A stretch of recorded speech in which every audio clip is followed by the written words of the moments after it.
Hello, everyone. It's that time for Talk About Jesus Everyday Touched again. Today, we're looking at Matthew chapter 19 and the subject of marriage separation slash divorce.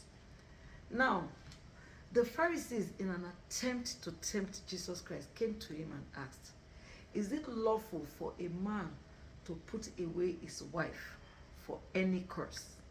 And Jesus responded, "Have you not read that in the beginning he who made them male and female, and that for this cause a man will leave his father and his mother and cleave unto his wife, and they twain, which is they two, shall become one flesh. And he said, therefore, what God has joined together, let not man put asunder." Then the disciples asked, "Why then did Moses issue us written divorcement?" And Jesus Christ said, "Due to the hardness of your heart, Moses did that, but that in the beginning it was not so." Now let's pause there. Let's look at in the beginning it was not so. So how was it meant to be in the beginning?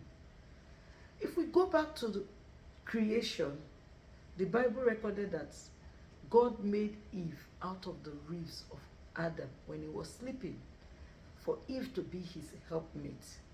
However, they fell in the Garden of Eden by disobeying God.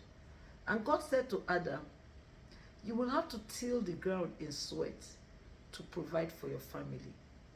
And hence, Adam is meant to provide for his household, for his wife, for his children. And then he said to the woman, of course, still due to the disobedience, that you will carry your pregnancy and bring forth in pain.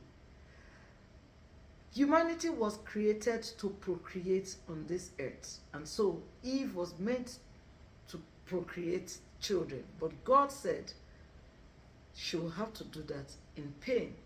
That's where curse now came in. But initially, they weren't even supposed to have those clauses in the beauty of the Garden of Eden that they were supposed to be. But then, because they fell, that came. Now, let's go forward to Ephesians chapter 5, where Apostle Paul was admonishing the church. He said to women first, he said, "Women," he says, "submit to your husband as the head of the home." Say, reverence your husband. And trust me, even up until today, the most difficult thing for us is that submission part. Submit. It is so tough that God literally through the Holy Spirit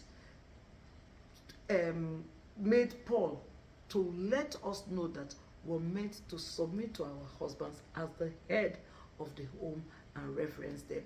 And then he said to man, because he knows man is difficult to commit in loving, particularly loving one woman. And so he said, love your wife, not love your wives. Love your wife as you love yourself, and as Christ loved the church and died for the church. He repeated it. Go and read Ephesians chapter 5. It was repeated. There was emphasis on that statement. In other words, in the beginning, it was ordained that a woman is meant to love, to submit to her husband and to reverence him. And of course we love, because it is not difficult at all for a woman to love. And that a man was meant originally to love his wife even as he loves his own self. Love your wife as you love yourself. He said, and then just as Christ loved the church and died for the church. And when you go down in chapter 5, Apostle Paul said, this mystery is about Christ and the church. The relationship of man and wife is about Christ and the church. And I put it out to us today that despite the faults and the mistakes and the failings of the church, Christ never gave up on them. He still went to the cross and died for the church. And the statement is that men, husbands, should love their wives in the same way as Christ loved the church and even went to the point of dying.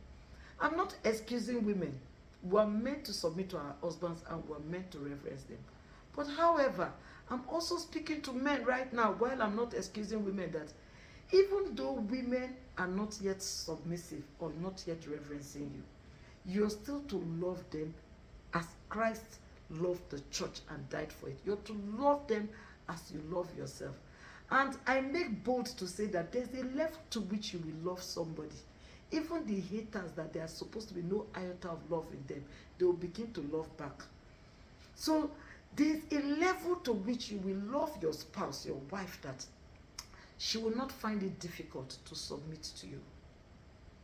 And also, I speak to women, while I'm also not excusing men, that there's a level to which you will submit to a man and reverence him, that even though he's doing gimmicks outside, he will love you and pamper you and take care of you. No party is excused in this case.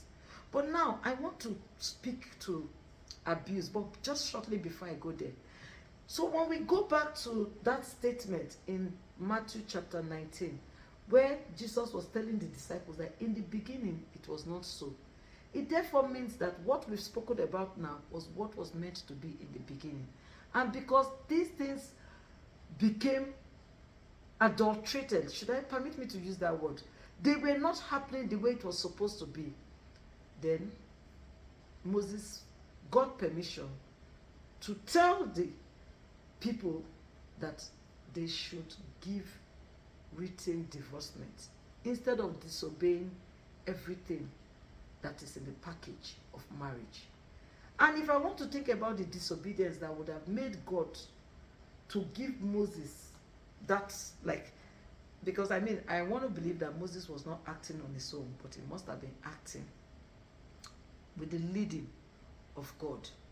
And let's even assume that Moses was acting on his own accord. For Moses to get to the point where he instructed them to issue written divorcement, it means that abuse has become abused. Abuse would have been the author of relationship, marriages. And in my head, I hear God saying, instead of killing my children for me, please just divorce them and let them go. In the beginning, it was not so, but there was hardness of heart that led to that. And that hardness of heart is what we still see today, where we see people experiencing all forms of abuse in homes, in relationships, in their marriages. There's physical abuse, there's emotional abuse, mental abuse, verbal abuse, all kinds of abuse. No abuse is excusable. No form of abuse. Not verbal abuse, not emotional, mental, physical. Abuse is not excusable. And so I'm speaking to as many that are in relationships of marriage relationships that are facing abuse. Abuse that is, affecting your ability to function as a human being. Please speak up. Do not keep quiet.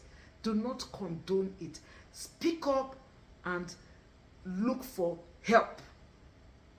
I'm not going to give you a one-way statement to say, go and divorce, get out, separate, or whatever, because, relationships are very dicey, and it is not a one-way thing. Like, various relationships have their own peculiarities. It differs with individual marriages and relationships. So we don't stay here to go and tell you straight up what to do.